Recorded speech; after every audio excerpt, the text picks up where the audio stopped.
à tout le monde ce matin. Et nous saluons toujours la nouvelle personne. Matthieu 22, 14. Matthieu 22, 14, que tout le monde connaît déjà. Matthieu 22, 14.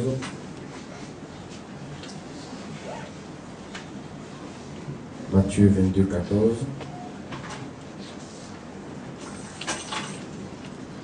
Ce matin, je voudrais dire à quelqu'un que si tu cherches la sécurité se trouve dans cette salle. Amen.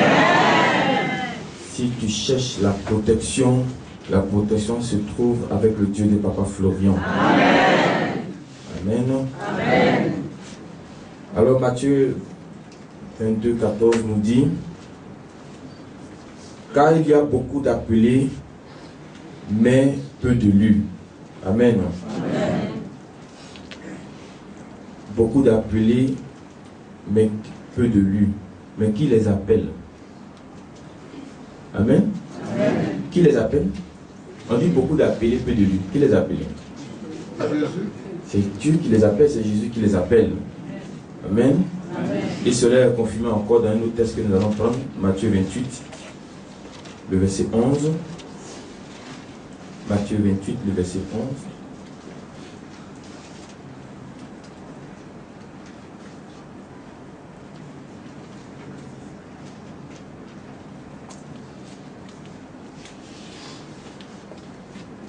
Ou du moins Matthieu 11, 28. Matthieu 11, 28. Je vais renverser. Matthieu 11, 28. Il dit: venez à moi. C'est l'appel qu'elle a, n'est-ce pas? Il dit: venez à moi. Parce que comme il appelle, venez à moi. Vous tous qui êtes fatigués, chargés, et je vous donnerai du repos. Donc quand on compare les deux textes, on voit qu'effectivement c'est lui qui appelle. Il appelle tous ceux qui sont fatigués, tous ceux qui sont chargés, pour leur donner du repos. Mais dans tous ceux qui l'appellent, vous allez remarquer que il y aura peu d'élus parmi ces personnes-là. La dame dont on vient de suivre le témoignage tout à l'heure, elle fait partie des appelés de Dieu. Elle est malade, elle souffre, et Dieu l'a appelée dans sa maison. Viens ma fille, comme Dieu a appelé d'autres personnes avant elle, comme Dieu va continuer d'appeler encore d'autres personnes après elle. Mais quand ces personnes-là viennent, pendant qu'elle est en train de se réjouir, pendant qu'elle est contente en repartant à la maison, il y a d'autres qui diront: je n'ai encore rien vu.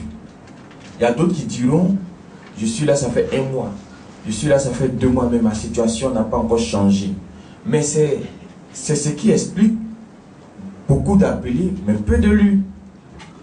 Est-ce qu'on se comprend un peu? On vient en masse, on vient en grand nombre, on vient en multitude.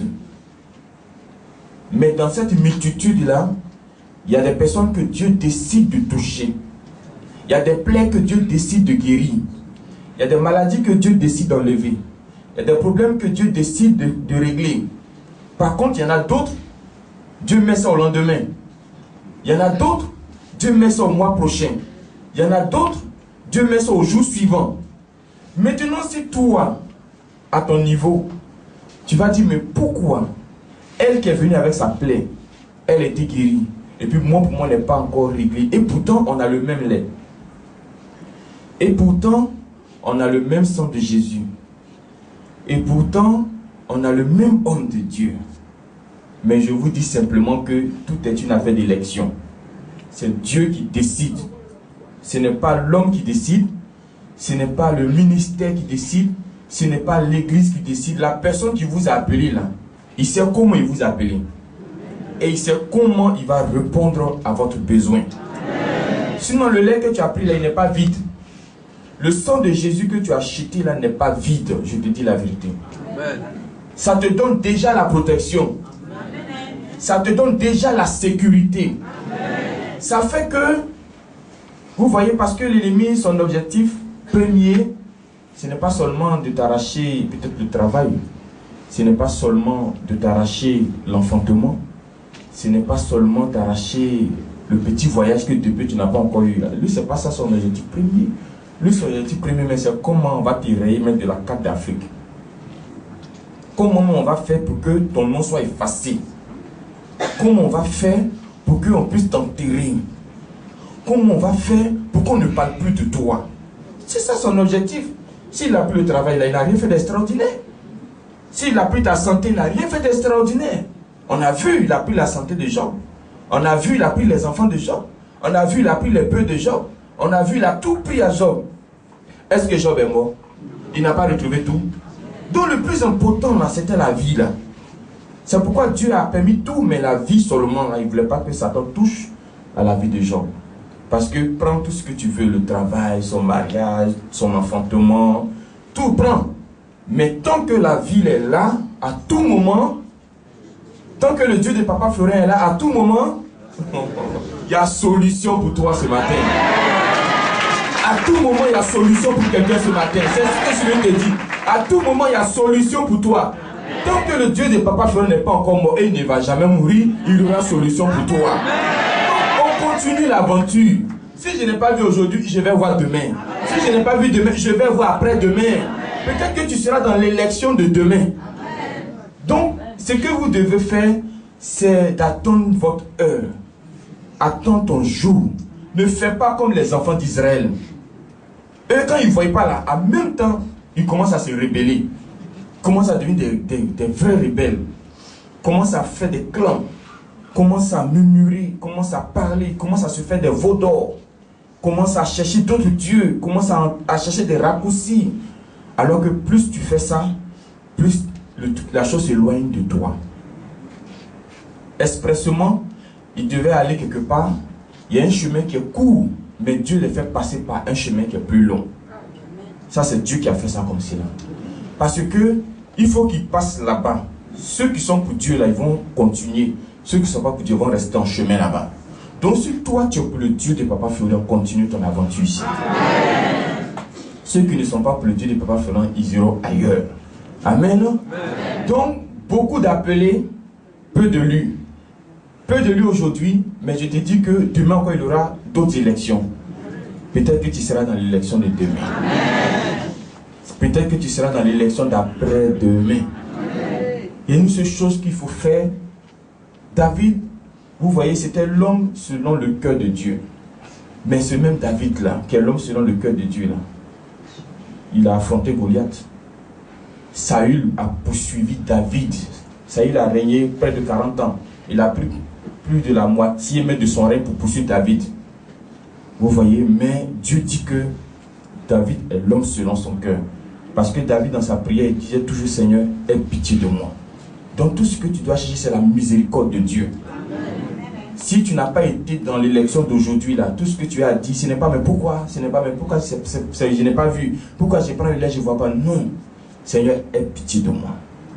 Donne-moi ta miséricorde. De la manière que ça fait pour les autres, là, il faut faire pour moi comme c'est là aussi. Il ne faut pas que Dieu entende, je n'ai pris, je n'ai pas vu. Il faut que Dieu entende, Seigneur, je sais que pour moi, là va sortir aussi. Et tu seras dans l'élection de demain. Gloire à Dieu. Amen. Sinon, c'est le même lait là-haut. C'est même 1000 francs là que vous payez. Sang de Jésus, c'est même 3000 francs que vous payez. Mais tout est une affaire de programme de Dieu. Et ce programme de Dieu là, nous on ne peut pas aller au-delà. On ne peut pas aller aussi en bas. Nous tous, on suit ce programme de Dieu là. Il faut accepter le programme de Dieu aujourd'hui. Accepte que Dieu décide que ce soit demain tu te maries, non pas aujourd'hui. Accepte que ce soit ton frère qui voyage aujourd'hui, puis toi tu vas voyager demain. Tu ne sais pas pourquoi Dieu a fait les choses comme cela, mais chacun a sa destinée dans la main de Dieu. Est-ce qu'aujourd'hui quelqu'un va se plaindre qui n'a pas encore vu quelque chose? Non. Tout ce qu'on doit faire, c'est la sécurité d'abord. Amen. La sécurité est plus importante que tout. Si le diable peut prendre tout ce que j'ai pu me laisser la vie, c'est pas mieux? C'est mieux. Vous voyez, donc la sécurité là, elle est vraiment importante. Et ici, il y a la sécurité. Je pense que dans le droit de l'homme, il y a ce qu'on appelle le droit d'aller et de revenir. Amen. Mais ce droit-là, il n'est pas spirituel pour tout le monde. C'est-à-dire que tu peux partir, mais pour revenir là. La femme, elle est partie au village. Sans problème. Ils ont fait la porte même pour elle. Il faut venir. Amen. Elle a eu le droit de partir. Mais revenir là. Vous avez vu, plaît. C'est qui là pour marcher partir, non? C'est le droit de venir. eux-mêmes t'appellent, viens au funérailles. Et il y a des fois, c'est ce que je veux dire pour finir, il y a des fois, souvent même Dieu nous interpelle. Dieu dit ne va pas. Dieu dit ne mets pas pied. Toi tu dis que tu fais plaisir aux hommes. Toi tu dis que si tu ne vas pas là, les hommes vont parler. Ils vont parler de ta famille.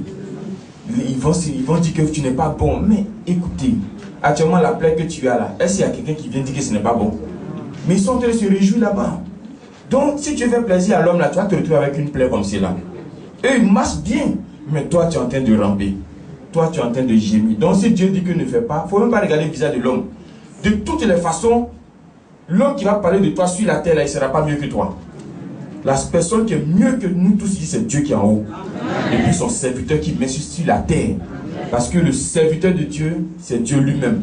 Il est l'ambassadeur du royaume des cieux sur la terre ici. Que Dieu nous bénisse. Aujourd'hui, je ne sais pas combien nous sommes, mais je sais qu'il y aura élection ce matin. Je sais qu'il y aura élection aujourd'hui. Aujourd'hui, les autres vont voter. Aujourd'hui, le Dieu de papa va faire un vote. Il y a des gens qui vont sélectionner ce matin. Même si tu n'as pas pris, ne te décourage pas. Il y a une femme dans la Bible là. Il y a quelqu'un qui m'a envoyé un texto parce qu'un jeudi, j'ai reçu une dame, mais on ne s'est pas compris, donc elle s'est fâchée. Parce que pourquoi, avant d'aller chez l'homme de Dieu, elle passe ici d'abord? Donc j'essaie de lui expliquer, mais elle n'a pas compris. Donc elle s'est fâchée, elle a envoyé un message à quelqu'un en Europe là-bas. Puis quelqu'un en Europe m'a appelé. Et quand j'ai expliqué la chose à quelqu'un qui est en Europe, la personne a compris. Néanmoins, j'ai dit, excuse, faut m'excuser. Bon, du moins, je demande pardon à la dame pour moi. Et je pense que ça va s'arranger. Et puis en même temps, j'ai dit, mais cette dame-là, si elle était dans la position de la femme qui est venue voir Jésus, elle est venue comme ça, Jésus était à table, mais je ne sais pas où. Et puis elle a dit, maître, vraiment ma fille a besoin que tu fasses quelque chose pour elle, un miracle dans sa vie. Jésus a dit à la femme là qu'on ne donne pas les choses saintes aux chiens. Il dit, mais cette femme, elle était à la place de la dame à qui Jésus a dit ça là. Mais elle va se pendre. Elle va se suicider. Mais la femme là connaît son problème. Elle dit, de toutes les façons, ici, je ne suis pas venu pour me fâcher, c'est ce que je cherche. Il n'a qu'à m'insulter. Il n'a qu'à tout dire, même si ma fille est guérie, c'est l'essentiel. Elle a dit à Jésus, c'est vrai qu'on ne donne pas les choses saintes aux chiens. Mais quand même, les maîtres là, quand ils mangent là, il y a quelque chose qui tombe de la table pour que les chiens là puissent manger. Elle a pris son miracle quand même. Mes générations d'aujourd'hui, Jésus va partir des bleus à la maison ce jour-là. Coup de poing qu'elle va former sur son visage. Amen. Je veux te dire que quand tu es dans la maison de Dieu, puis tu cherches quelque chose là, peut-être que tu vas affronter certaines personnes dans la maison de Dieu. Peut-être que tu vas devoir affronter certains comportements dans la maison de Dieu. Mais tu sais ce que tu es venu chercher. C'est ça d'abord. Le reste là, après on va gérer ça. Si toi aujourd'hui tu es bien placé là, tu es sûr que demain ils vont te parler comme ça encore. Voilà, donc il faut chercher à être bien placé. Mais tu n'es pas encore bien placé, puis tu es en train de gâter à faire là. La femme là, quand sa fille va guérir là, elle et puis sa fille une voix Jésus, elle dit bon la dernière fois tu disais quoi? Il n'a pas bien compris ce que tu as dit. Alors qu'elle a bien compris, mais comme elle cherche quelque chose, elle n'a pas parlé. Mais comme ça va maintenant. Et ça c'est dans le comportement de l'homme. Quand ça va chez l'homme là, la femme qui a mal au pied là, quand son pied sera guéri, on va dire viens la prière samedi, elle va dire c'est loin où? Je suis à Yopougon. Je n'ai pas eu transport. Mais plaît ça là. Est-ce que tu sais comment Dieu a fait pour te guérir? Souvent ici là, c'est que fait que les gens s'amusent avec Dieu de Papa Florian. Tant il fait les choses facilement pour vous, tu penses que c'est facile? C'est pas facile hein? Mais c'était un combat. Mais comme tes yeux n'ont pas vu là, 5 personnes qu'elle a vues en rêve là, ça c'est petit. Elle va voir les coriaces d'après. Pour qu'elle puisse prendre Dieu de Papa Florian au sérieux. Amen. Si elle qui est fidèle, elle voit ça là-haut, l'homme de Dieu lui voit quoi maintenant? Gloire à Dieu. Sois dans les leçons d'aujourd'hui, au nom de Jésus.